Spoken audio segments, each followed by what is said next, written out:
ครับทักทายสบายดีพี่น้องสาวลาวสวัสดีพี่น้องทางชาวไทยมณิกาค่อยมาที่สุ่มตลาดทุกคนเลยตลาดพกยางเก่าทุกคนเลยมาแล้วเล็บมึงบรรยากาศยามเช้าทุกคนคือว่าประมาณนี้ทุกคนเลยมากระโซกกับบดีประใดทุกคนเลยยางรถซอดทุกคนกำลังซ้อมทุกคนเลยประมาณนี้คือว่าบรรยากาศกาพื้นฐานทุกคนไม่สูงระยะนี่ทุกคนเลยคนอาจจะตกบนจังไหนเขาก็ยังโมโหทุกคนเลย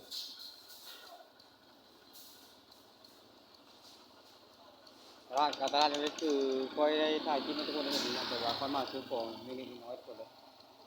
มาซื้อของแบบว่ามีอย่างกะค่อยสีให้ทุกคนได้ชมได้เห็นไปนี้นะทุกคนเลยประมาณนี้อย่างหนังทานชมบรรยากาศทานไอ้น้องเวทเปลี่ยนอย่างรถทุกคนอย่างอย่างหลังทุกคนเอ้ยมันเนี่ยมอเตอร์ไซค์คันเก่าๆทุกคนเลย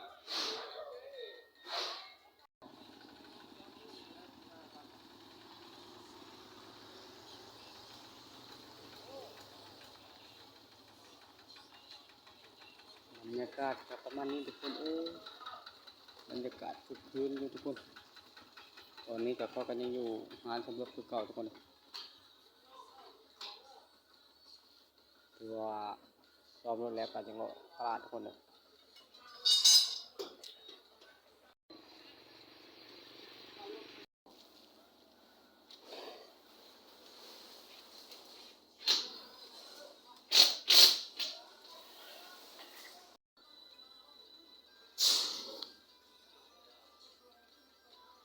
สุกเข้าคางทุกคนเอ้ยมาตลาดตรงยางก็ดีเจอรถยางสอดทุกคนประมาณนี้รถสองแถวเขาเจ้ากำลังลงตอนนี้ทุกคนเลยคือว่าแต่โบราผ้ามือท่าแก่ประมาณนี้ทุกคน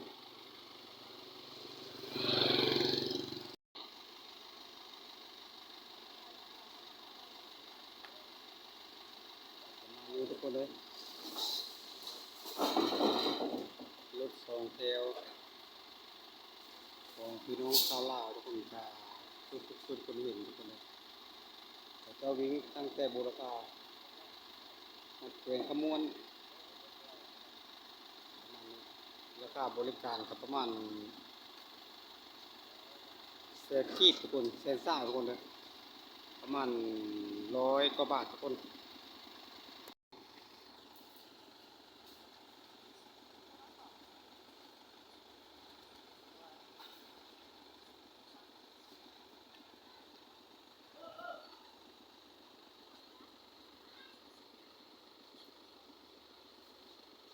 บรรยากาศครับคึกคืนทุกคนเลย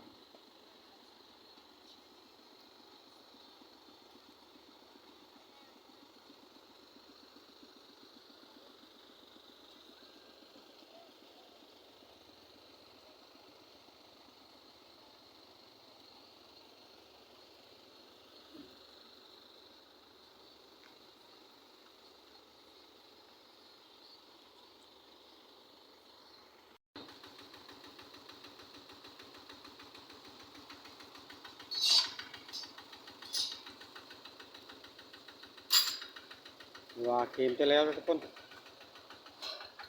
เราจะถึงลมทุกคนมันถึงลมก็คือว่าที่ทุกคน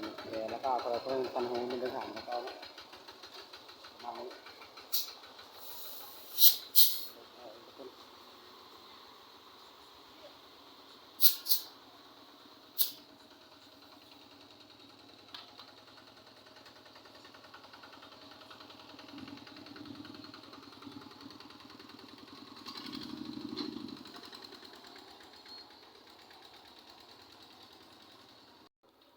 ถึงแล้วทุกคนเลย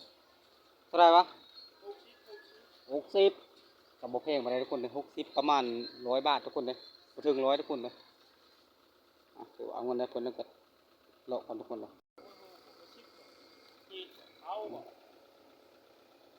เลือกแยงกันทุกคนเลยอันนี้ไรนี่โบกนี่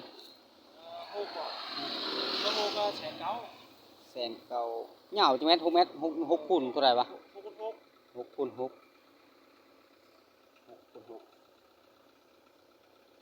แสนเก่าทุกคนเลยสิเอาแยง10,000อันนั้นทุกคนเลย10,000ใช้เข้า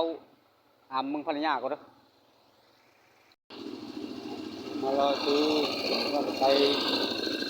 ซื้อแยงก็ทุกคนเลยเสร็จเก่าเอาบ่อัน6 คูณ 6 6 เมตรคูณ 6 เมตรเสร็จเก่ามันอันทุกคนก็บ่มีหยังหลายทุกคนเลยแล้วนะจดรถจดล่างแล้วก็ซื้อแยงแล้วกลับบ้านทุกคนเอาเป็นหนึงเอายังไปถามไปยังก็ถามด้วยนะทุกคนถือว่าเอาธนาคารนี้ก็ซื้อแยงทุกคนมือใส่เข้าทุกคนแล้วก็พยายามทุกคนพยายามปุ๊กเข้าทุกคนปุ๊กของเข้ากะทำนี้ทุกคนเลยมาคราวนี้ก็ประมาณนี้ก็ส้มตะการอย่าลืมทุกคนทักแฟนกันคือเก่าที่ทีมจะปะยาอะไรทุกคนเลยขอขอบคุณทุกคนที่ติดตามรับชมของสัญญาณบุกบรรณาเจอกันที่บ้านทุกคน